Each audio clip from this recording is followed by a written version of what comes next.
మీరు నిజమైన ఆనందాన్ని, శాశ్వతమైన శాంతిని ఎలా పొందగలరు? అచ్చింత్యనంద బోధనల ద్వారా ఇంకా మరిన్ని విషయాలు తెలుసుకోండి. Welcome to my channel. This is Achintya. ఈరోజు టాపిక్ వచ్చేసరికి 13వ అధ్యాయం క్షేత్రజ్ఞ విభాగ యోగం. తెలుసుకునేవాడు మరియు తగినవాడు. విషయం: ఏది అశాశ్వతమో ఏది శాశ్వతమో తెలుసుకొనుట. శ్రీకృష్ణ పరమాత్ముడు చెప్తున్నాడు, మహాత్ములు శరీరాన్ని క్షేత్రము అని మరియు దానిని గూర్చి తెలుసుకున్న వాడిని క్షేత్రజ్ఞుడు అని అంటారంట. 1వ శ్లోకంలో అన్ని క్షేత్రజ్ఞుణ్ణి నేనే, అన్ని క్షేత్రముల్లోన క్షేత్రజ్ఞుని నేనే అంటే కృష్ణుడే. ఈ క్షేత్రమును గురించి క్షేత్రజ్ఞుడు గురించి తెలుసుకొనడానికి జ్ఞానము అంటారు. దాన్ని తెలుసుకోవటాన్ని జ్ఞానం అంటారు. క్షేత్రము అనగా ఏమి మరియు దాని లక్షణములు, వికారములు ఎట్లుండును, క్షేత్రజ్ఞుడు ఎవరు మరియు అతని మహిమలు ఎటువంటి వీటి గురించి నా నుంచి సంక్షిప్తంగా వినుము సంక్షిప్తంగా వినుమని శ్రీకృష్ణుడు చెప్తున్నాడు. క్షేత్రము ప్రకృతి నుంచి జనించిన కోరికలు, వికారములతో కూడిన 24 అంశములు. అహంకారము లేకపోవడం, డంబము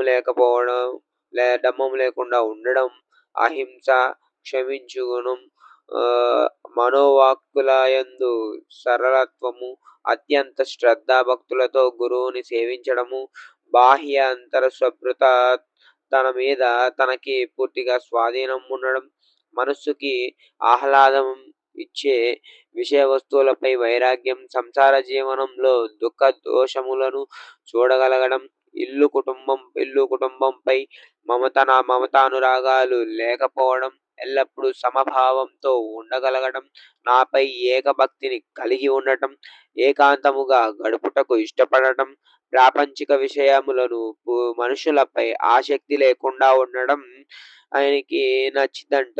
శ్రీకృష్ణ భగవానుడికి నిరంతరము ఆధ్యాత్మిక జ్ఞానంలో నిమగ్నుడై ఉండడం, జ్ఞాన సముపార్జన అంతిమ లక్ష్యం ఆ పరమాత్ముడే అని తెలుసుకోవడం, ఇవన్నీ జ్ఞానము. వీటికి విరుద్ధమైనటువంటిది అజ్ఞానము.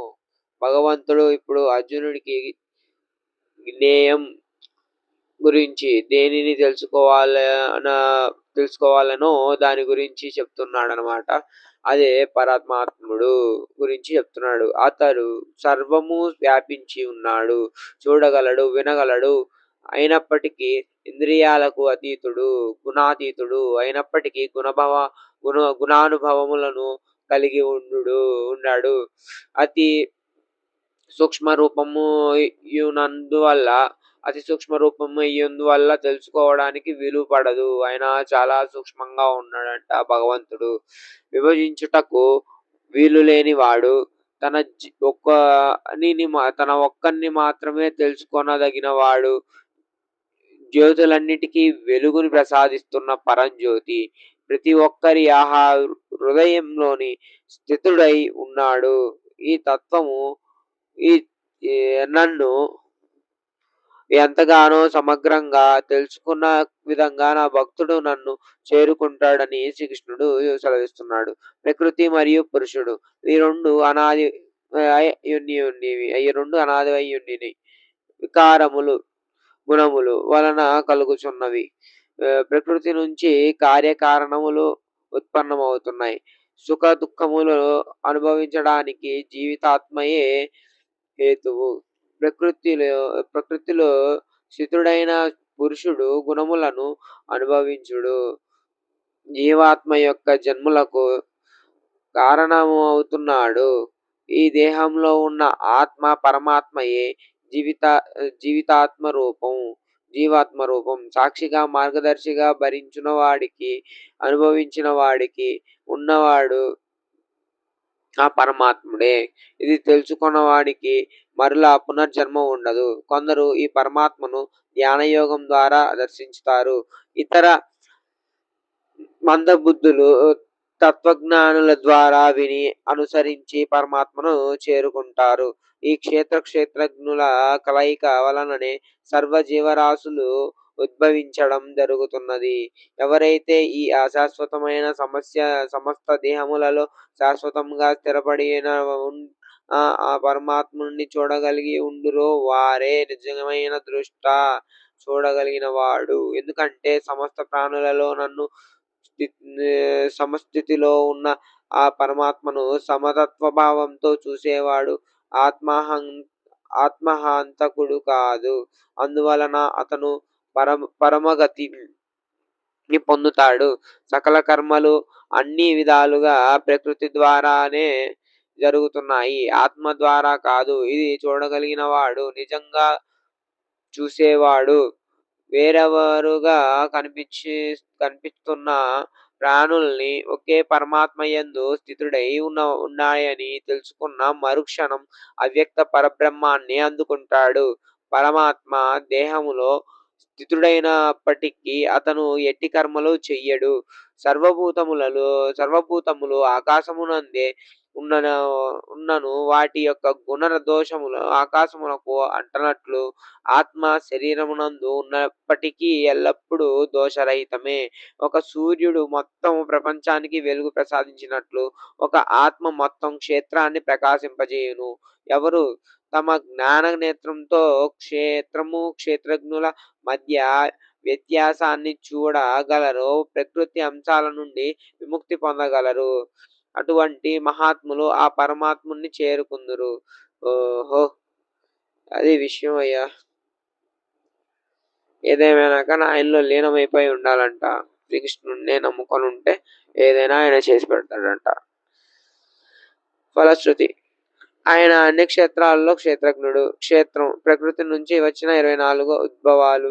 జ్ఞానం తెలియజేయబడ్డ మంచి లక్షణాలు కలిగి ఉండడం. గర్వం మొదలగునవి లేకుండా ఉండడం. జ్ఞానం అంటే తెలియజేయబడ్డ మంచి లక్షణాలు కలిగి ఉండడం అంట. గర్వం మొదలగువి లేకుండా ఉండడం అంట. అజ్ఞానం జ్ఞానానికి విరుద్ధమైనది. జ్ఞేయ తెలుసుకోవాల్సినది భగవంతుడు మాత్రమే. భగవంతుడు అవిభాజ్యమై ఉన్నాడు. ఆత్మ సాక్షి, మార్గదర్శి, స్థితిస్కారకుడు, అనుభవజ్ఞుడు. ఆత్మ భగవంతుడిని అంతటా చూడు, లేకపోతే ఆత్మహత్యతో సమానం అని చెప్తున్నాడు శ్రీకృష్ణ భగవానుడు. ప్రతి ఒక్కరిలోనూ భగవంత స్వరూపం చూడు. వారు అరిచినా, కొట్టినా, తిట్టినా పడు. ఎందుకంటే నీవే తనే నీవు. నీలో తనున్నాడు. ఏమి జరిగినా గానీ నువ్వు మాత్రం నిబ్బరంగా ఉండు, ధైర్యంగా ఉండు అని చెప్తున్నాడు. ధైర్యాన్ని ఇస్తున్నాడు. ఇప్పుడు యుద్ధం చేయాలి అర్జునుడు. అన్ని వదిలేస్తే ఎలా? అటువైపు నా తాత అని మమకార భావాలతో ఉంటే కుదరదు. కాబట్టి ఇతడు మళ్ళీ తన కర్తవ్యాన్ని తిరిగి గుర్తు చేసుకోవాలి అని చెప్పేసి శ్రీకృష్ణుడు ఎంతో కష్టపడి చెప్తున్నాడు. అతడికి బోధ అయినప్పటికీ క్వశ్చన్లు వస్తూనే ఉన్నాయి, క్వశ్చన్లు వేస్తూనే ఉన్నాడు. ఎన్ని క్వశ్చన్లు వేసినా కానీ చివరికి ఏం చెప్తున్నాడు? నేనే నువ్వు, నువ్వే నేను, నువ్వే నేను, నువ్వే నేను, నేనే నువ్వు, నేనే నువ్వు, నేను తప్పితే ఇంకెవరు లేరు అని చెప్తున్నాడు శ్రీకృష్ణ భగవానుడు చక్కగా. Thank you. Signing off. మరిన్ని ఆధ్యాత్మిక విశేషాల కోసం మా ఛానల్కు సబ్స్క్రైబ్ చేయండి. బెల్ ఐకాన్ క్లిక్ చేయడం మర్చిపోకండి. భగవద్గీతపై మా ఇతర వీడియోలను చూడండి. ఓం శాంతి.